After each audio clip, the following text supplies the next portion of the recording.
பொன்மனச்செம்மல் புரட்சித் தலைவர் டாக்டர் எம்ஜிஆர் அவர்களின் ஆசையோடும் மக்களால் நான் மக்களுக்காகவே நான் என்று வாழ்ந்து மறைந்த இதய தெய்வம் டாக்டர் புரட்சித் தலைவி அம்மா அவர்களுடைய ஆசையோடும் இன்றைக்கு மாண்புமிகு சின்னம்மா அவர்களின் ஆணைக்கு இணங்க வரப்போகின்ற தமிழக சட்டமன்ற தேர்தலில் இயக்கத்தின் சார்பில் போட்டியிட வேண்டும் என்று சின்னம்மா அவர்கள் நேற்று அறிக்கை தந்திருக்கிறார். அதற்கு இலக்கணமாக கழகத்தினுடைய பொதுச் செயலாளர் சின்னம்மா அவர்கள் ஆவடி சட்டமன்ற தொகுதியிலே போட்டியிடுவதற்கு விருப்ப மனுவை பெற்றிருக்கின்றேன்.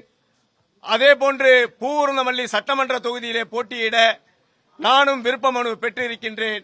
ஆகையினால் இந்த வரப்போகின்ற தேர்தலில் தமிழ்நாடு முழுவதும் போட்டியிடுவதற்கு களம் காண்பதற்கு நாங்கள் தயார் நிலையில் இருக்கின்றோம். சின்னம்மா அவர்கள் என்ன கட்டளை இடுகிறாரோ அதை நாங்கள் நிச்சயமாக மக்களிடத்திலே சென்று மீண்டும் தமிழகத்திலே புரட்சித் தலைவி அம்மா ஆட்சி சின்னம்மாவினுடைய தலைமையில் வர வேண்டும் என்பதற்காக நாங்கள் இதை போட்டியிடுகின்றோம். 234 தொகுதிக்கும் இப்பொழுது விருப்ப மனுவை வாங்கிக் கொண்டிருக்கிறார்கள் இயக்கத்தினுடைய தோழர்கள். அனைத்து தொகுதியிலும் களம் காண்போம், வெற்றி பெறுவோம்.